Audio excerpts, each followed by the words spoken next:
नमस्कार, आज की बात में आपका स्वागत है। आज प्रधानमंत्री नरेंद्र मोदी ने उन सारे सवालों के जवाब दिए जो किसान संगठनों के नेता कई दिन से पूछ रहे थे। आज मोदी ने हर उस झूठ का पर्दाफाश किया जो किसान आंदोलन के नाम पर उनके विरोधी कई दिन से फैलाने में लगे हैं। सवाल कई सारे हैं। क्या एमएसपी खत्म हो जाएगी? क्या मंडियां बंद हो जाएंगी? क्या किसानों की जमीन उनसे छीन ली जाएगी? क्या कॉन्ट्रैक्ट फार्मिंग के जरिए उद्योगपति किसानों पर हावी हो जाएंगे? क्या नए कानून आने के बाद किसान व्यापारियों के गुलाम हो जाएंगे? क्या मोदी सरकार छोटे किसानों को खत्म कर देगी, सिर्फ बड़े किसान बचेंगे? क्या मोदी किसानों की कीमत पर उद्योगपतियों का फायदा चाहते हैं? सवाल यह भी है कि अगर यह कानून किसानों के फायदे के लिए है तो किसान 75 दिन से धरने पर क्यों बैठे हैं? वो कौन सी ताकतें हैं जो किसानों और सरकार के बीच समझौता नहीं होने देना चाहती? क्या किसानों के बीच ऐसे लोग घुस गए हैं जो आंदोलन को खत्म नहीं होने देना चाहते? और अगर सब कुछ ठीक ठाक है तो फिर दुनिया भर में किसान आंदोलन को लेकर भारत की बदनामी क्यों हो रही है? आंदोलन में शामिल पंजाब के सिख क्या मोदी से नाराज हैं? क्या मोदी सिखों का सम्मान नहीं करते? क्या किसानों को लेकर मोदी सरकार का रवैया तानाशाही से भरा हुआ है? नरेंद्र मोदी ने सब सुना, सब देखा और आज एक साथ सारे जवाब दे दिए। सारा हिसाब बराबर कर दिया। जो लोग जवाब मांग रहे थे उन्हें सवालों के घेरे में खड़ा कर दिया। मोदी ने सबसे पहले बात की एमएसपी की, मंडियों की, किसानों की। मैं विश्वास दिलाता हूं कि मंडियां अधिक आधुनिक बने, अधिक प्रतिस्पर्धी होगी। इस बार बजट में भी उसके लिए हमने प्रावधान किया है। इतना ही नहीं, एमएसपी है, एमएसपी था, एमएसपी रहेगा। इस सदन की पवित्रता समझे हम। जिन 80 करोड़ से अधिक लोगों को सस्ते में राशन दिया जाता है वो भी कंटिन्यू रहेगा। इसलिए मेहरबानी करके भ्रम फैलाने के काम में हम न जुड़े, क्योंकि हमको देश ने एक विशिष्ट जिम्मेवारी दी है। दूसरा सवाल यह है कि क्या नए कानून आने के बाद किसान उद्योगपतियों के गुलाम हो जाएंगे? क्या कंपनियां किसानों की जमीन पर कब्जा कर लेंगी? ये सवाल उठाकर किसानों को लगातार डराया गया, उकसाया गया। मोदी ने कहा अफवाहों के पैर नहीं होते, लेकिन फैलती बहुत तेजी से हैं। कम से कम जिम्मेदार पदों पर बैठे लोगों को, पार्लियामेंट के मेंबर्स को अफवाहें नहीं फैलानी चाहिए। आज मोदी ने कहा किसानों की जमीन पर कोई कब्जा कैसे कर सकता है। उन्होंने एग्जाम्पल देकर समझाया और बताया दूध का व्यापार किसान करते हैं, कृषि क्षेत्र में व्यापार में डेयरी प्रोडक्ट्स की भागीदारी 28% है। किसान जहां चाहें, जब चाहें, जिसे चाहें दूध बेच सकते हैं। किसी तरह की कोई पाबंदी नहीं है। तो क्या कोई कंपनी वाला किसान की भैंस खोल ले गया? इसी तरह अगर किसान कंपनियों के साथ सीधे व्यापार करेंगे तो उनकी जमीन को कोई खतरा नहीं होगा। दूध उत्पादन किसी बंधनों में बंधा हुआ नहीं है। न पशुपालक बंधनों में बंधा हुआ है, न दूध बंधनों में बंधा हुआ। लेकिन मजा देखिए, दूध के क्षेत्र में या तो प्राइवेट या कोऑपरेटिव, दोनों ने एक ऐसी बड़ी मजबूत चेन बनाई है। दोनों मिलकर के इस काम को कर रहे हैं और एक बेहतरीन सप्लाई चेन हमारे देश में बनी है। फल सब्जी से जुड़े व्यवसाय में ज्यादातर बाजारों का सीधा संपर्क रहता है। बाजारों की दखल हट गई है, इसका लाभ मिल रहा है। क्या डेयरी वाले, फल सब्जी खरीदने वाले उद्यमी, पशुपालकों की किसान, क्या जमीन पर कब्जा हो जाता है? उनका पशुपालन पर, पशुओं पर कब्जा हो जाता है? नहीं होता। दूध बिकता है, पशु नहीं बिकता है जी। पशुपालकों को पूरी आजादी, अनाज और दाल पैदा करने वाले छोटे और सीमांत किसानों को जैसे पशुपालक को आजादी मिली है, इनको आजादी क्यों नहीं मिलनी चाहिए? और इन सवालों के जवाब हम ढूंढेंगे तो हम सही रास्ते पर चलेंगे। और ये बात सही है, पिछले 3 महीने से लगातार ये बात कही गई, किसानों की जमीनों पर उद्योगपति कब्जा कर लेंगे, कंपनियां किसानों को गुलाम बना लेंगी। लेकिन जो 3 नए कानून हैं, उनमें 2 कानूनों का तो जमीन से कोई लेना देना नहीं है, क्योंकि एक कानून किसानों को अपनी फसल कहीं भी बेचने की आजादी देता है और दूसरा आवश्यक वस्तु अधिनियम से जुड़ा है, जिसमें स्टॉक लिमिट की सीमा हटा ली गई है। तीसरा कानून है कॉन्ट्रैक्ट फार्मिंग को लेकर, लेकिन इस कानून में ऐसा कोई प्रावधान नहीं है जिससे किसानों की जमीन पर कब्जा होने की आशंका हो। कानून में यह प्रोविजन है कि किसान जब चाहे कॉन्ट्रैक्ट से अलग हो सकता है, लेकिन अगर कंपनी समझौते से पीछे हटती है तो किसान को मुआवजा देना पड़ेगा। पहले विवाद होने पर एसडीएम के पास विवाद को सुलझाने का अधिकार था, लेकिन किसान नेताओं की मांग के मुताबिक सरकार ने कानून में संशोधन के लिए तैयारी कर ली है। इसके बाद भी आज प्रधानमंत्री मोदी ने कहा, अगर अब भी कोई शक है, अब भी कोई शुबा है, कोई गड़बड़ी दिखती है तो बात हो सकती है। सरकार बात करने के लिए हमेशा तैयार है। कई कानून है, हर कानून में 2 साल 5 साल के बाद, कभी 2 महीने 2-3 महीने के बाद सुधार करते ही करते हैं। हम कोई स्टैटिक अवस्था में जीने वाले लोग थोड़े हैं जी। जब अच्छे सुझाव आते हैं तो अच्छे सुधार भी आते हैं, और सरकार भी अच्छे सुझावों को, और सिर्फ हमारी नहीं, हर सरकार ने अच्छे सुझावों को स्वीकार किया। यही तो लोकतंत्र की परंपरा है। और इसलिए अच्छा करने के लिए अच्छे सुझावों के साथ, अच्छे सुधारों की तैयारी के साथ हम सबको आगे बढ़ना चाहिए। मैं आप सबको निमंत्रण देता हूं, आइए हम देश को आगे ले जाने के लिए, कृषि क्षेत्र की समस्याओं का समाधान करने के लिए आंदोलनकारियों को समझाते हुए हमने देश को आगे ले जाना होगा। हो सकता है कि शायद आज नहीं तो कल जो भी यहाँ होगा, किसी न किसी को ये काम करना ही पड़ेगा। आज मैंने किया है, गालियां मेरे खाते में जाने दो, लेकिन इस अच्छा करने में आप जुड़ जाओ। बुरा हो मेरे खाते में, अच्छा हो आपके खाते में, आओ मिलकर के चले। और मैं लगातार, हमारे कृषि मंत्री जी लगातार किसानों से बातचीत कर रहे हैं, लगातार मीटिंगें हो रही हैं, और अभी तक कोई तनाव पैदा नहीं हुआ है। एक दूसरे की बात को समझने का, समझाने का प्रयास चल रहा है। और हम लगातार आंदोलन से जुड़े लोगों से प्रार्थना करते हैं कि आप आंदोलन करना आपका हक है, लेकिन इस प्रकार से बुजुर्ग लोग वहाँ बैठे, ये ठीक नहीं है। आप उनको सबको ले जाइए, आप आंदोलन को खत्म कीजिए। आगे बढ़ने के लिए मिल बैठ करके चर्चा करेंगे, रास्ता खुले है। ये सब हमने कहा है। मैं आज भी इस सदन से माध्यम से भी निमंत्रण देता हूँ। इन सुधारों को हमने मौका देना चाहिए और एक बार देखना चाहिए कि इस परिवर्तन से हमें लाभ होता है कि नहीं होता है। कोई कमी हो तो उसको ठीक करेंगे, और कहीं ढिलाई है तो उसको कसेंगे। ऐसा तो है नहीं कि सब दरवाजे बंद कर दिए बस। किसान आंदोलन से जो वामपंथी जुड़े हैं, जो कम्युनिस्ट नेता जुड़े हैं, वो बार बार कहते हैं कि नरेंद्र मोदी छोटे किसानों को खत्म करना चाहते हैं। ये कानून आएगा तो छोटे किसान खत्म हो जाएंगे, सिर्फ बड़े किसान बचेंगे। अब सवाल है, क्या मोदी किसानों के दुश्मन हैं? आज नरेंद्र मोदी ने इसका साफ साफ जवाब दिया। प्रधानमंत्री ने पूर्व प्रधानमंत्री चौधरी चरण सिंह के बयानों को कोट किया। नरेंद्र मोदी ने कहा, उनकी सरकार जो कर रही है वो छोटे किसानों की भलाई के लिए है, छोटे किसानों का इससे फायदा होगा। मोदी ने यह कहा, यह बात सही है, अब तक किसानों के नाम पर जो कुछ किया गया उसका फायदा बड़े किसानों को मिला है, जबकि देश में 68% छोटे किसान ऐसे हैं जिनके पास 2 हेक्टेयर से कम जमीन है। ये वो किसान हैं जिनके लिए अब तक कुछ नहीं किया गया। क्या इन किसानों का ख्याल रखना सरकार की जिम्मेदारी नहीं है? मोदी ने कहा, उन्होंने जो किया उससे गरीब किसानों का भला होगा। छोटा किसानों का किसान क्रेडिट कार्ड, हमारे यहाँ किसान क्रेडिट कार्ड हुए, लेकिन बड़े किसानों तक गए और वो बैंक से बहुत ही कुछ राज्यों में 0% से ब्याज से उनको मिल जाते थे पैसे, और उनके कोई न कोई 2 धंधा व्यापार होता था, पैसे वहां भी लग जाते थे। छोटे किसान के नसीब में ये नहीं था। हमने तय किया हिंदुस्तान के हर किसान को किसान क्रेडिट कार्ड देंगे।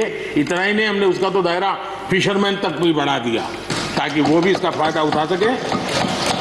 और 1.25 करोड़ से ज्यादा किसानों तक ये किसान क्रेडिट का काम पहुंच चुका है और बाकी भी राज्यों से आग्रह कर रहे हैं कि लगातार उसको आगे बढ़ाएं ताकि ज्यादा से ज्यादा किसान इसका लाभ उठा सके और राज्यों की मदद जितनी ज्यादा मिलेगी उतना ज्यादा ये काम हो जाएगा। उसी प्रकार से हम एक योजना ले आए, प्रधानमंत्री सम्मान निधि योजना। सीधे किसान के खाते में, और ये गरीब किसान को जिसके पास कभी इस प्रकार की मदद नहीं पहुंची। 10 करोड़ ऐसे परिवार हैं जिनको इसका लाभ मिल गया। और अगर बंगाल में राजनीति आड़े न आती तो बंगाल के किसान भी अगर जुड़ गए होते तो ये आंकड़ा उससे भी ज्यादा होता। और अब तक 1,15,000 करोड़ रुपया इन किसानों के खाते में गया। ये गरीब छोटे किसान, उनके पास गया। किसानों का जो आंदोलन हो रहा है, जो किसान धरने पर बैठे हैं, उनमें ज्यादातर किसान पंजाब से हैं। तो तस्वीरें फैलाकर यह कहा गया कि सिखों के साथ अन्याय हो रहा है, सरकार सिखों पर जुल्म कर रही है, नरेंद्र मोदी सिखों का सम्मान नहीं करते। मुझे लगता है इसीलिए आज नरेंद्र मोदी ने अपने भाषण में खास तौर पर सिखों का जिक्र किया, सिख समाज के बारे में बात की। उन्होंने कहा कि सिखों ने देश के लिए जो किया है उस पर देश को नाज है, देश सिखों का सम्मान करता है। इसलिए किसान आंदोलन को लेकर जो लोग सिख भाई बहनों के खिलाफ अपमानजनक शब्दों का इस्तेमाल करते हैं वो ठीक नहीं है, क्योंकि सिखों ने सेवा और बहादुरी की मिसाल पेश की है। कुछ लोग हैं जो भारत अस्थिर रहे, अशांत रहे, इसे लगातार कोशिशें कर रहे हैं। हमें इन लोगों को जानना होगा। हम ये न भूलें कि पंजाब के साथ क्या हुआ। जब बंटवारा हुआ सबसे ज्यादा भुगतना पड़ा पंजाब को। जब 84 के दंगे हुए सबसे ज्यादा आंसू बहे पंजाब के। और हम ये न भूलें कि कुछ लोग हमारे खास करके पंजाब के, खास करके सिख भाइयों के दिमाग में गलत चीजें भरने में लगे हैं। ये देश हर सिख के लिए गर्व करता है। देश के लिए क्या कुछ नहीं किया इन्होंने। उनका जितना हम आदर करें उतना कम है। गुरुओं की महान परंपरा को, और मेरा भाग्य रहा है मुझे पंजाब की रोटी खाने का अवसर मिला है। मैं जिंदगी में बहुत महत्वपूर्ण वर्ष पंजाब में बिताए हैं, इसलिए मुझे मालूम है। और इसलिए जो भाषा उनके लिए कुछ लोग बोलते हैं, उनको गुमराह करने के जो लोग प्रयास करते हैं, इससे कभी देश का भला नहीं होगा।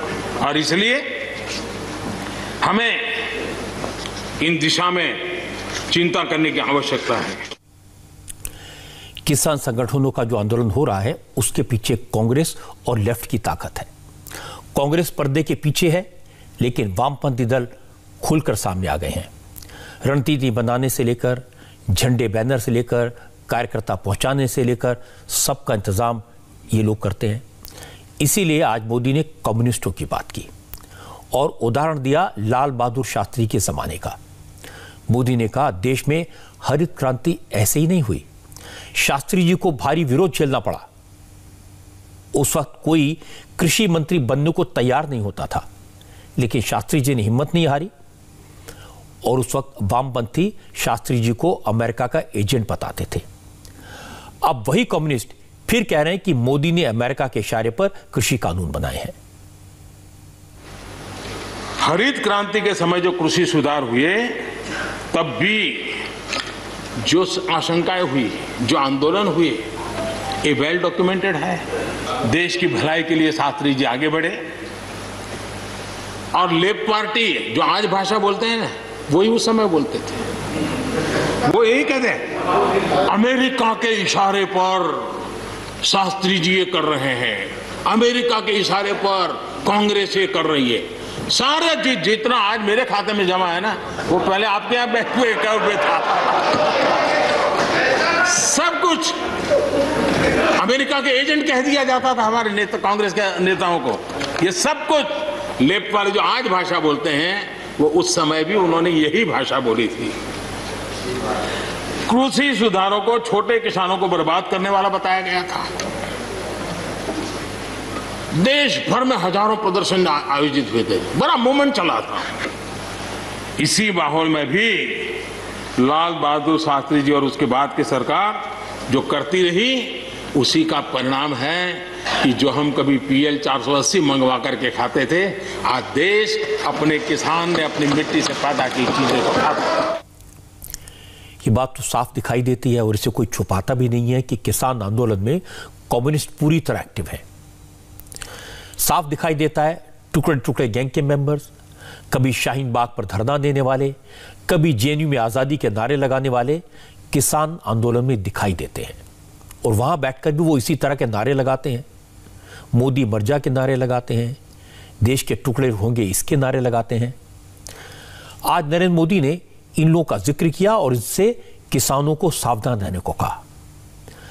मोदी ने इस तरह के आंदोलनकारियों को एक नया नाम दिया, आंदोलनजीवी। वो लोग जो आंदोलन पर ही जिंदा रहते हैं। और मोदी ने कहा 2 चीजों से सावधान रहना, एक तो इस तरह के आंदोलनजीवियों से और दूसरा विदेशों से आई बर्बाद करने वाली विचारधारा से, फॉरेन डिस्ट्रक्टिव आइडियोलॉजी FDI से। हम लोग कुछ शब्दों से बड़े परिचित हैं, श्रमजीवी, बुद्धिजीवी, ये सारे शब्दों से परिचित हैं। लेकिन मैं देख रहा हूं कि पिछले कुछ समय से इस देश में एक नई जमात पैदा हुई है, एक नई बिरादरी सामने आई है और वो है आंदोलनजीवी। ये जमात आप देखोगे, वकीलों का आंदोलन है वो न वहां नजर आएंगे, स्टूडेंट का आंदोलन है वो वहां नजर आएंगे, मजदूर का आंदोलन है वो वहां नजर आएंगे, कभी पर्दे के पीछे कभी पर्दे के आगे। एक पूरी टोली है जी जो आंदोलनजीवी है। वो आंदोलन के बिना जी नहीं सकते हैं और आंदोलन से जीने के लिए रास्ते खोजते रहते हैं। हमें ऐसे लोगों को पहचानना होगा कि वो जो सब जगह पे पहुंच करके और बड़ा आइडियोलॉजिकल स्टैंड दे देते हैं, गुमराह कर देते हैं, नए नए तरीके बता देते हैं। देश आंदोलनजीवी लोगों से बचे, इसके लिए हम सबको, और ये उनकी ताकत है। उनका क्या है, खुद खड़ा नहीं कर सकते चीजें, किसी की चल रही तो जाके बैठ जाते हैं, वो अपना जो जितने दिन चले चल जाता है उनका। ऐसे लोगों को पहचानने की बहुत आवश्यकता है। ये सारे आंदोलनजीवी परजीवी होते हैं।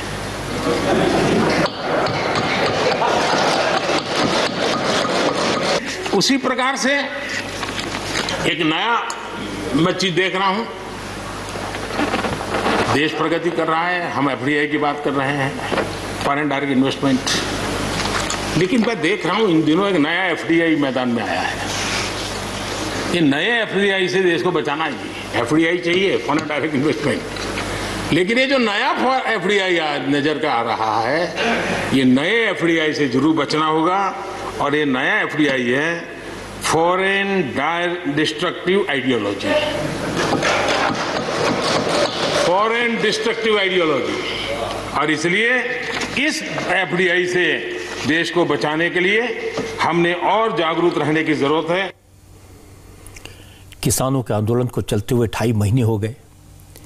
लाल किले पर हुई हिंसा के बाद, तिरंगे के अपमान के बाद दिल्ली की सीमाओं पर पुलिस ने एहतियातन कदम उठाए हैं। बैरिकेडिंग को मजबूत की, कंक्रीट की दीवारें बनाई, ट्रैक्टर फिर से दिल्ली में घुसकर उत्पात न मचा सके इसलिए सड़क पर तरह तरह के बैरियर लगाए गए, कटीले तार लगाए गए।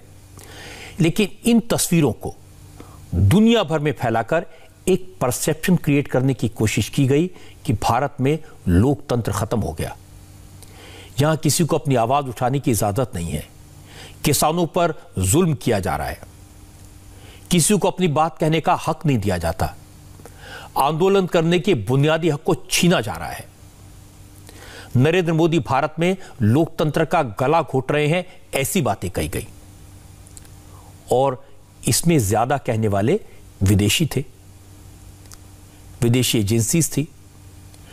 आज प्रधानमंत्री नरेंद्र मोदी ने लोकतंत्र का जिक्र करते हुए नेताजी सुभाष चंद्र बोस की याद दिलाई। उन्होंने कहा, भारत सिर्फ दुनिया का सबसे बड़ा लोकतंत्र नहीं है, भारत लोकतंत्र की मां है, जननी है। हिंदुस्तान में लोकतंत्र एक व्यवस्था नहीं, जीवन शैली है, जीने का तरीका है, संस्कृति का हिस्सा है। इसलिए जो लोग लोकतंत्र पर उपदेश देते हैं, उन्हें यह सोचना चाहिए, बार बार सोचना चाहिए कि वो कह क्या रहे हैं, वो किस देश के बारे में कह रहे हैं। यहां पर लोकतंत्र को लेकर के काफी उपदेश दिए गए, बहुत कुछ कहा गया और लेकिन मैं नहीं मानता हूं कि जो बातें बताई गई हैं देश का कोई भी नागरिक इस पर भरोसा करेगा। भारत का लोकतंत्र ऐसा नहीं है कि जिसकी खाल हम इस प्रकार से उधेड़ सकते हैं। ऐसी गलती हम न करें। मैं एक कोट इस सदन के सामने रखना चाहता हूं और खास करके लोकतंत्र पर जो लोग शक उठाते हैं, भारत की मूलभूत शक्ति पर जो शक उठाते हैं, उनको तो मैं विशेष आग्रह से कहूंगा कि इसको समझने का प्रयास करें। हमारा लोकतंत्र किसी भी मायने में वेस्टर्न इंस्टीट्यूशन नहीं है, ये एक ह्यूमन इंस्टीट्यूशन है।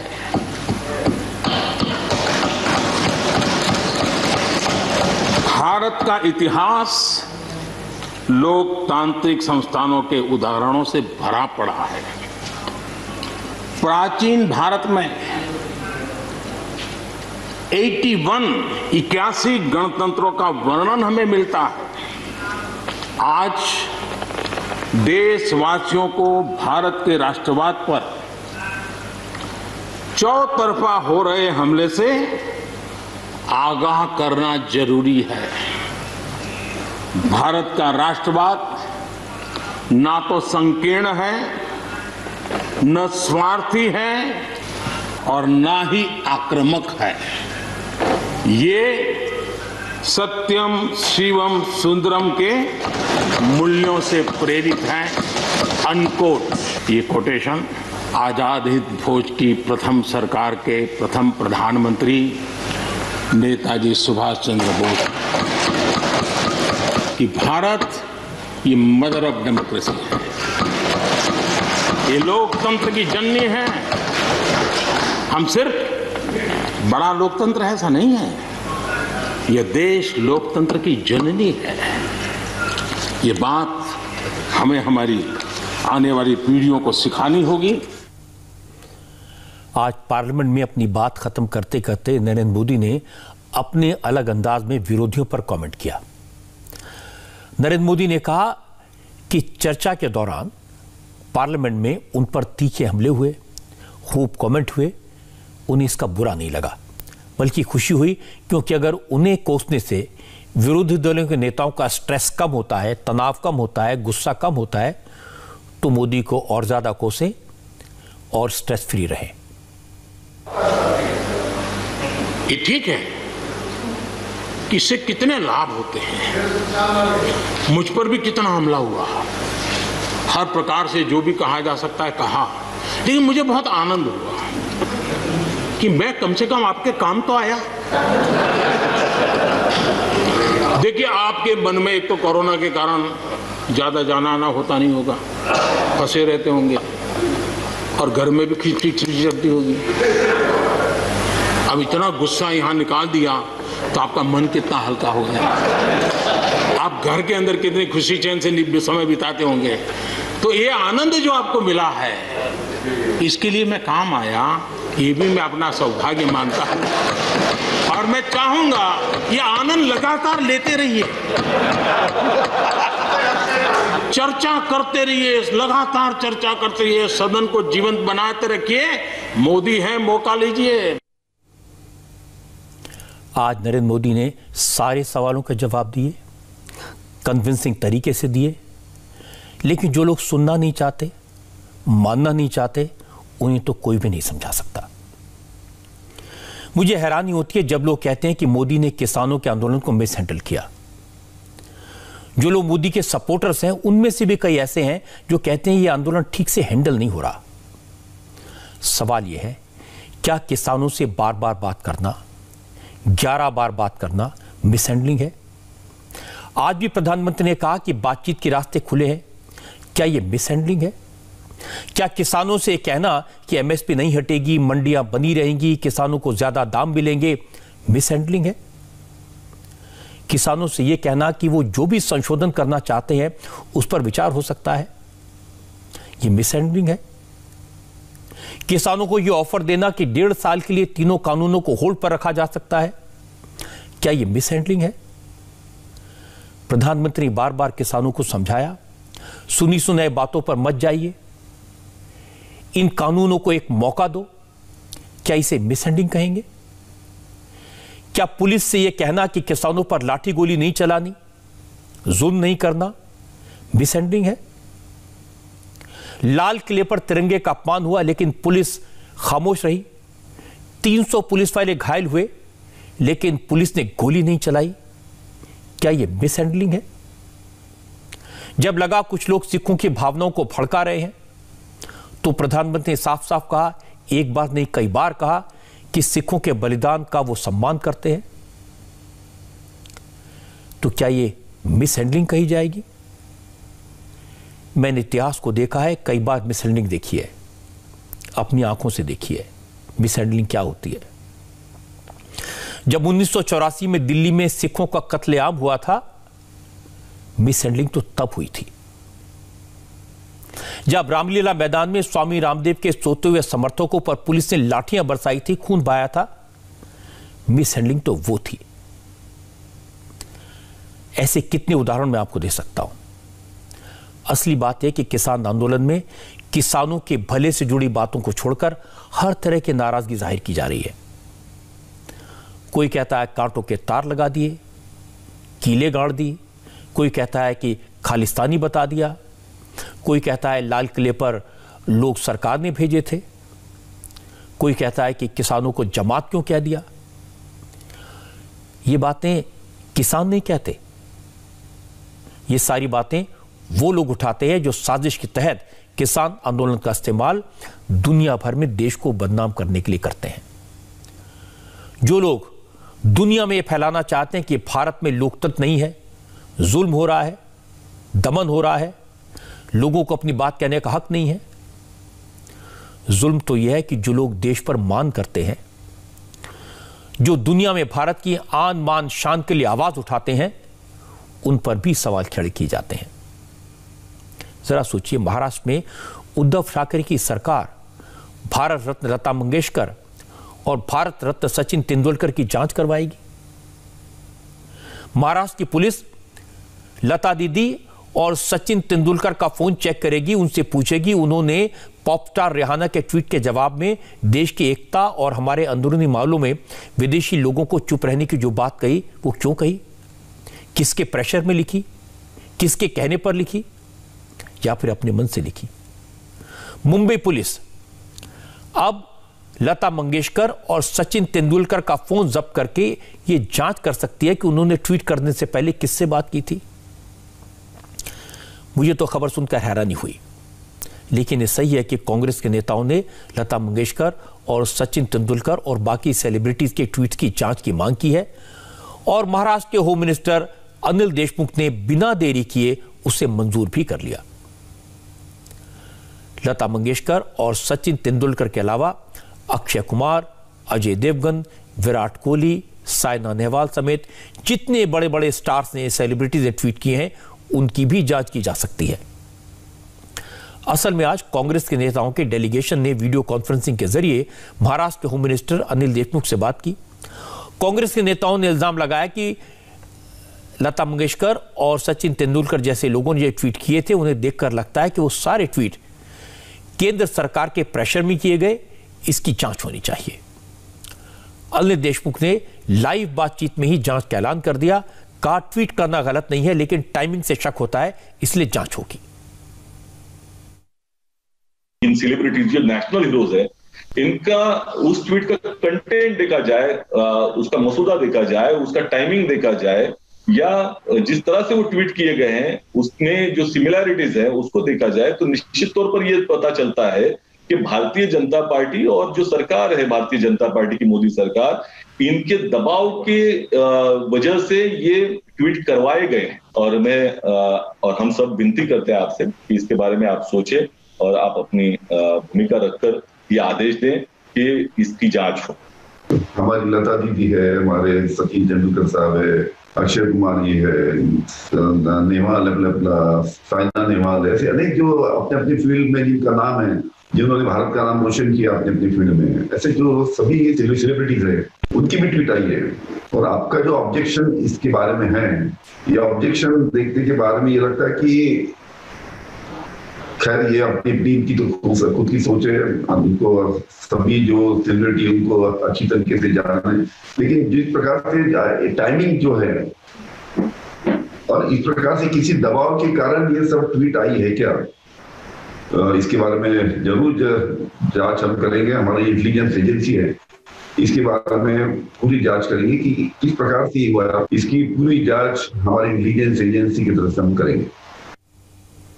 मुझे हैरानी हुई, महाराष्ट्र में शिवसेना की सरकार है, उद्धव ठाकरे मुख्यमंत्री हैं, शिवसेना राष्ट्रवादी विचारधारा की पार्टी है, शिवसेना मराठी अस्मिता के लिए लड़ती रही है, तो मुझे लगा था कि शिवसेना कांग्रेस की इस कोशिश का विरोध करेगी, लेकिन ताज्जुब की बात है शिवसेना ने भी जांच का समर्थन कर दिया। शिवसेना की एमपी और स्पोक्स पर्सन प्रियंका चतुर्वेदी ने कहा केंद्र सरकार इन सेलिब्रिटीज पर दबाव डाल रही है, ऐसे में अगर जांच की जाती है तो इसमें गलत क्या है। वो सिर्फ भारत रत्न नहीं है, वो दोनों विश्व रत्न हैं, और विश्व रत्न पे किसी तरीके का प्रेशर डालकर अगर आप ट्वीट कराने का काम करते हैं तो ये उनके साथ विश्वासघात हो रहा है। उनके भरोसे जो देश में ही नहीं विदेश में भरोसा लोग करते हैं, उनके भरोसे को तोड़ा जा रहा है क्योंकि केंद्र सरकार उन पर दबाव डालती है। बीजेपी ने इसे इशू बनाया। आशीष शेलार ने कहा लता मंगेशकर और सचिन तेंदुलकर भारत रत्न हैं, उनकी जांच कराने का फैसला बेतुका है। शिवसेना सत्ता के लिए इतनी मजबूर हो जाएगी, इसकी उम्मीद किसी को नहीं थी। गृह मंत्री सोच विचार के बोलते हैं कि सोच विचार किए बिना बोलते, ऐसी शंका अभी खड़ी होती है। ये सिर्फ सेलिब्रिटी नहीं है, सचिन तेंदुलकर और लता मंगेशकर जी इस देश के एक ऐसे आइकॉन है जिनको भारत रत्न से नवाजा गया है। ये कैसी सरकार जो शिवसेना के नेतृत्व में, उद्धव ठाकरे जी के नेतृत्व में बनी है, कि ऐसी विडंबना हम दिखाई पड़ रही है कि जिस सरकार में अब सचिन तेंदुलकर और लता मंगेशकर जी की इंक्वायरी की जाए, उनकी चैट की इंक्वायरी की जाए और उसका समर्थन शिवसेना करते हैं, इसकी हम भत्सना करते हैं, हम इसकी निंदा करते हैं और सवाल पूछते हैं उद्धव ठाकरे जी को, क्या आप और आपकी सरकार क्या दिमाग ठिकाने पर है क्या? ये सवाल हम उनसे पूछना चाहते हैं। मुझे आश्चर्य है, बाला साहब ठाकरे की शिवसेना ने, उद्धव ठाकरे की सरकार ने लता मंगेशकर और सचिन तेंदुलकर को कटघरे में खड़ा कर दिया। ये दोनों ना सिर्फ महाराष्ट्र का गौरव है, बल्कि पूरा देश इन पर नाज करता है। इन्होंने पूरी दुनिया में भारत का नाम रोशन किया है। क्या अब इन्हें ट्वीट करने से पहले महाराष्ट्र की सरकार से परमिशन लेनी चाहिए थी? क्या अब इन्हें यह बताना पड़ेगा कि ट्विटर पर अपनी बात कहने से पहले इन्होंने किसकी सलाह ली थी? मुझे लगता है महाराष्ट्र सरकार का यह ऐसा काम है जिसे कोई अप्रूव नहीं करेगा। इस बात से तो इनकार नहीं किया जा सकता कि ग्रेटा थुनबर्ग ने ट्विटर पर जो डॉक्यूमेंट रिलीज किया वो भारत को बदनाम करने की साजिश का दस्तावेज था, सबूत था। अगर लता मंगेशकर ने, सचिन तेंदुलकर ने, विराट कोहली ने, अक्षय कुमार ने, अजय देवगन ने या बाकी ऐसे लोगों ने भारत की एकता की बात की, देश के गौरव की बात की, विदेशियों से खामोश रहने को कहा, तो यह गुनाह कैसे हो गया? मैं हैरान हूं। महाराष्ट्र सरकार के मंत्री कह रहे थे इन सेलिब्रिटीज ने किसके कहने से ट्वीट किया, इसकी जांच की जाएगी। पहली बात तो ये, किसी को ये पूछने अधिकार नहीं है कि आपने किसके कहने पर ट्वीट किया। और अगर मान लीजिए किसी के कहने पर उन्होंने देश हित में कुछ कहा, कुछ लिखा, तो ये अपराध कैसे हो गया? महाराष्ट्र सरकार को इस तरह के किसी भी आदेश को तुरंत वापस लेना चाहिए। लता मंगेशकर का, सचिन तेंदुलकर का, विराट कोहली का अपमान कोई स्वीकार नहीं करेगा। अब बात करेंगे एक दुख भरी खबर की, उत्तराखंड में कुदरत के कहर की। चमोली में इस वक्त भी रेस्क्यू ऑपरेशन चल रहा है। ग्राउंड जीरो का हाल मैं आपको दिखाऊंगा, लेकिन पहले उत्तराखंड के चमोली डिस्ट्रिक्ट में ग्लेशियर के फटने से जो तबाही हुई, उसमें अब तक 26 लोगों की मौत तो कंफर्म हो चुकी है। अभी भी 200 से ज्यादा लोग लापता हैं। तलाश की जा रही है, रेस्क्यू ऑपरेशन चल रहा है। ऋषि गंगा पावर प्रोजेक्ट और एनटीपीसी का हाइडल पावर प्रोजेक्ट इस विपत्ति में, इस आपदा में पूरी तरह से बर्बाद हो गया है। जहां पहले 2 बड़े बड़े डैम दिखते थे, बड़े बड़े स्ट्रक्चर थे, वहां अब लाखों टन मलबा है। सड़क और बड़े बड़े पुल खिलौनों की तरह बह गए।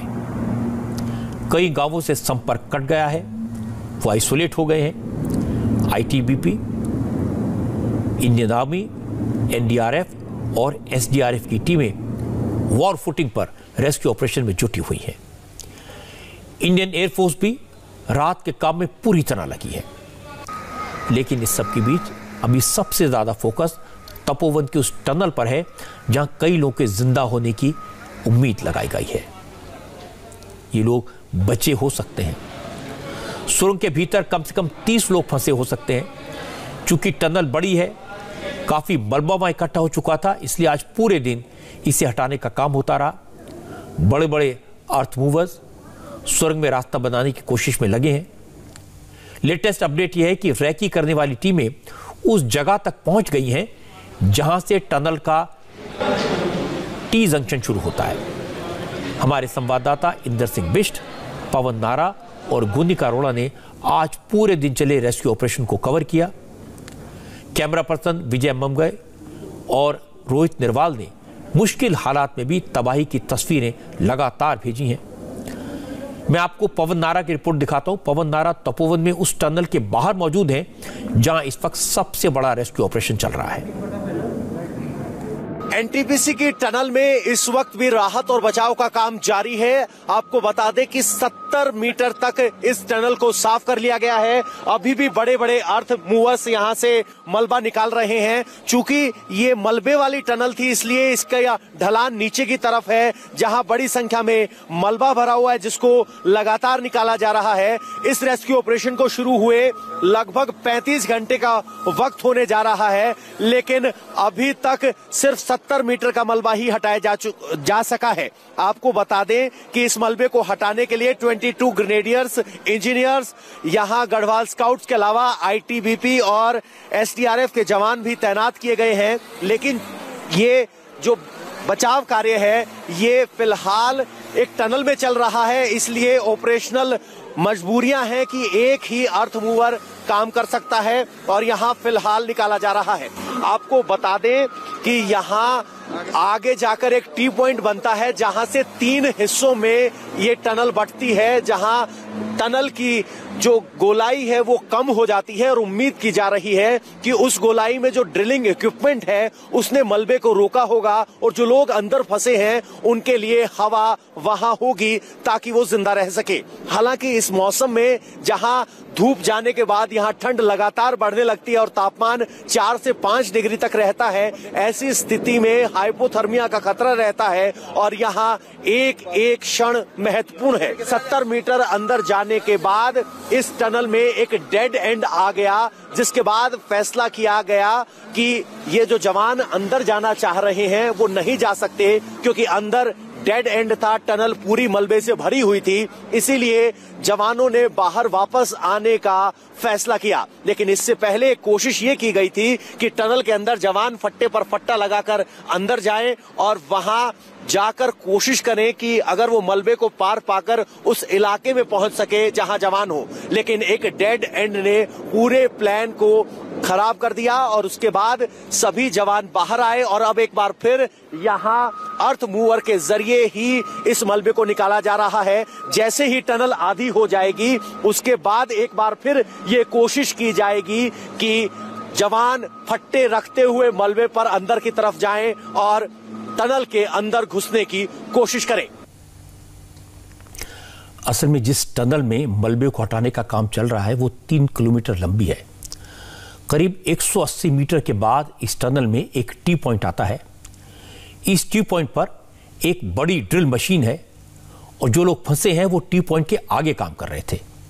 इसलिए उम्मीद है कि पहाड़ काटने वाली बड़ी ड्रिल मशीन से मलबा आगे नहीं गया होगा और जो लोग फंसे हैं वो सही सलामत होंगे। क्योंकि मलबा बहुत है और इस तरह के मलबे को हटाना काफ़ी मुश्किल होता है, इसमें वक्त तो लग रहा है। प्रधानमंत्री नरेंद्र मोदी लगातार नजर रखे हुए हैं। 4 बार मुख्यमंत्री त्रिवेंद्र सिंह रावत से अपडेट ले चुके हैं। केंद्र सरकार के 2 मंत्री मौके पर मौजूद हैं। सारी एजेंसियां वॉर फुटिंग पर काम कर रही हैं। उम्मीद है कि रेस्क्यू टीम आधी रात के बाद तपोवन की टनल के टी पॉइंट तक पहुंच पाएगी। जिन गांवों का संपर्क कट गया है उनमें एयरफोर्स हेलीकॉप्टर के जरिए खाने पीने का सामान और दवाएं पहुंचाई गई हैं।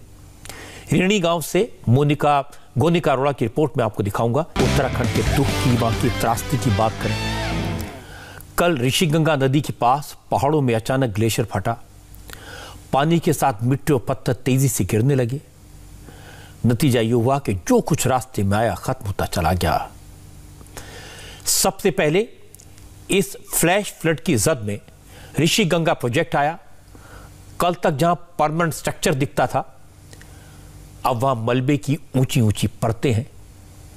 बॉर्डर रोड ऑर्गेनाइजेशन यानी बीआरओ ने ऋणी गांव को तपोवन से जोड़ने के लिए एक ब्रिज बनाया था। पक्की सड़क थी, लेकिन अब यहां कुछ नहीं बचा। मलारी, लाता और घनसाली जैसे कम से कम 13 गांवों का संपर्क पूरी तरह से कट चुका है।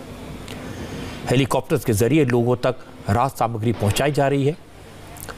हमारी संवाददाता गोनिका अरोड़ा आज दिन भर मौके पर मौजूद थी। गोनिका ने बताया कि बीआरओ की टीम ऋणी गांव के करीब पहुंच चुकी है। मलबा हटाने का काम लगातार चल रहा है। ये वो जगह है रैनी गांव। ये रैनी गांव को जोड़ने वाली वो सड़क है। यहाँ पर ब्रिज था, लेकिन अब वो ब्रिज तो पूरी तरीके से टूट चुका है और यहाँ पर सुबह तक पूरा ही मलबा था। पूरा मलबा यहाँ पर, जहाँ पर मैं खड़ी थी वहां से लेकर यहाँ पूरा पीछे तक मलबा है। लेकिन अब बीआरओ की टीम जब सुबह से यहाँ पर पहुंची है तब से ही ये पूरा ऑपरेशन यहाँ पर जारी है कि यहाँ पर कैसे भी जो सामने की तरफ रैनी गाँव, लाता गाँव या फिर मलारी गाँव, ये तमाम गाँव जो उस तरफ है वो गाँव अब क्योंकि कनेक्टिविटी उनसे खत्म हो चुकी है, क्योंकि यहाँ पर जो ब्रिज था वो ब्रिज पूरी तरीके से टूट चुका है उस सैलाब के चलते। और इसीलिए अब कोशिश की जा रही है कि जल्दी से जल्दी इस गांव को कनेक्टिविटी से दोबारा से जोड़ा जाए। ब्रिज बनाने की कोशिश अब लगातार बीआरओ की तरफ से की जा रही है। लेकिन सबसे ज्यादा जो मुश्किल इस काम में हो रही है वो ये हो रही है कि जिस तरीके से पूरी रोड पर मलबा ही मलबा है, उस मलबे को हटाने में वक्त लग रहा है और जो बड़े बड़े पत्थर उस कैंप के या ऊपर से जो पत्थर आए हैं वो इस तरीके से बाधा बन रहे हैं रास्ते में। और लगातार ये कोशिश की जा रही है कि इस मलबे को जल्द से जल्द साफ किया जाए ताकि आगे एक ऐसी जगह दिखी जाए जो थोड़ी मजबूत हो और उसके बाद उस जगह को दूसरी पार्क के कनेक्ट करके एक ब्रिज बनाया जाए। क्योंकि जो पहले का ब्रिज था और अब का जो ये बीच में खाई बन गई है, ये पूरा जो डिस्टेंस है वो काफी ज्यादा हो गया है। इतना बड़ा ब्रिज बनाने में बीआरओ को वक्त लगेगा। आप देख रहे होंगे कि दोनों साइड में जहां पर ये ब्रिज डैमेज हुआ है उसके दोनों एक्सिस में हमने मशीनें इंडक्ट कर दी है। अब ये काम धीरे इसलिए चल रहा है कि यहाँ नीचे डेड बॉडीज मिल सकती है, इसलिए काम में थोड़ी बाधा आ रही है। स्लो काम हो रहा है ताकि डेड बॉडी अगर कोई हो तो उसको सुरक्षित निकाला जा सके। सर, अभी हम देख रहे हैं कि मलबा तो यहाँ से निकाला जाए, लेकिन जो ब्रिज पहले था क्या अब उस ब्रिज को दोबारा बनाया जा सकता है या फिर अब आगे और देखा जाएगा कि किस तरीके से ये पूरी अभी प्लानिंग जो है वो की गई? ये जो ब्रिज डैमेज हुआ है वो 90 मीटर स्पान का था और अभी गैप इससे भी ज्यादा हो गया है, तो इमीडिएटली परमानेंट ब्रिज नहीं बन सकता। इसके लिए हम बेली ब्रिज लॉन्च करने का प्लान कर रहे हैं अपस्ट्रीम में और उसी के लिए ये अप्रोच बनाई जा रही है आपके सामने। उत्तराखंड के लोगों के दुख में पूरा देश शामिल है। सब प्रार्थना करते हैं कि जो लोग लापता हैं वो उनमें से ज़्यादा लोग बच जाएं, लोगों तक राहत सामग्री पहुंचे। लेकिन सबके मन में एक सवाल तो है, आखिर ग्लेशियर फटा क्यों, क्या वजह है? इसके जवाब में तमाम तरह की थ्योरी सामने आ रही हैं। कनाडा के एक यूनिवर्सिटी के जियोलॉजिस्ट ने सैटेलाइट इमेजेस के आधार पर यह दावा किया कि ये आपदा ग्लेशियर के फटने से नहीं बल्कि लैंडस्लाइड की वजह से आई। पहाड़ की बड़ी चट्टानें अलकनंदा और धौलीगंगा नदियों में गिरी, जिससे अचानक बाढ़ आई। लेकिन हिमालयन इंस्टीट्यूट ऑफ जियोलॉजी के वैज्ञानिकों का तर्क यह है कि ग्लेशियर के नीचे एक झील बनने के कारण ग्लेशियर फटा, इसलिए यह मुसीबत आई। लेकिन सच्चाई है कि अभी तक कोई साफ वजह समझ में नहीं आई है। आज हिमालय रेंज से एक अच्छी तस्वीर भी आई, एक अच्छी खबर भी आई। अंधेरे से रोशनी में आने पर खुशी कैसी होती है। आज की अच्छी खबर आपको बता दूं, लद्दाख में चीन की सरहद के पास भारत के आखिरी गांव में भी बिजली पहुंच गई है। अंधेरा हमेशा हमेशा के लिए दूर हो गया है। 1962 की लड़ाई के वक्त लद्दाख में डुंगती गांव बसा था। उस वक्त से लोग रात में अंधेरे में रहने को मजबूर थे, लेकिन आज इनके घर में रात में बिजली जली, लाइट जली। इस गांव को रोशन करने का काम किया ग्लोबल हिमालयन एक्सपेडिशन ने। इसके इंजीनियर्स ने डुंगती गांव के लोगों के लिए सोलर एनर्जी का इंतजाम किया है। इससे यहां रहने वाले 51 परिवारों को फायदा हुआ है। सोलर नैनो ग्रिड के जरिए हर परिवार को 3 एलईडी लाइट्स और 3 एलईडी बैटरी दी गई हैं। इनके लिए चार्जिंग की सुविधा है। 1962 में जब भारत और चीन के बीच वॉर हुई थी, उस दौरान तिब्बत से जो लोग आए थे उन्होंने डुंगती में यह गांव बसाया था। अब ये गांव एलएसी यानी लाइन ऑफ एक्चुअल कंट्रोल के पास है, इसलिए इस गांव के लोग स्ट्रेटेजिक नजरिए से अहम रोल निभाते हैं। इन परिवारों का मेनली भेड़ बकरी पालने का काम है। ये अब तक रात के वक्त अंधेरे में रहने को मजबूर थे, लेकिन अब इनकी जिंदगी में रोशनी आ गई है। अब रात के अंधेरे में गांव भी जगमग चमकता है। गांव में भी 10 सोलर एलईडी लाइट्स लगाई गई हैं। अब घर में पहला बल्ब जला तो अंधेरे में बैठे परिवार ने कैसे खुशी मनाई, इसका अंदाजा आपको ये तस्वीरें देखकर होगा।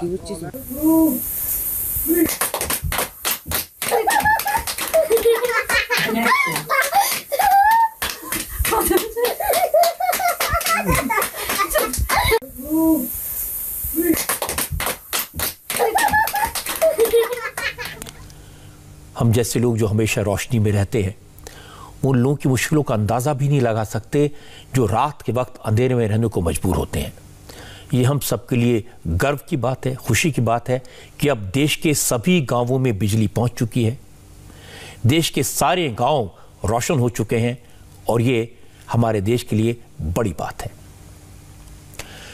मैंने आपको तपोवन में हुई तबाही और वहां चल रहे रेस्क्यू ऑपरेशन की कुछ तस्वीरें दिखाई। आज की बात में समय की सीमाएं होती हैं, लेकिन इंडिया टीवी के 3 रिपोर्टर्स हैं जो लगातार वहां से पल पल का अपडेट दे रहे हैं। कुछ तस्वीरें दिल दहलाने वाली हैं, टनल की कुछ तस्वीरें हैं जो इत्मीनान देने वाली हैं, कुछ नई इंफॉर्मेशन भी आई है।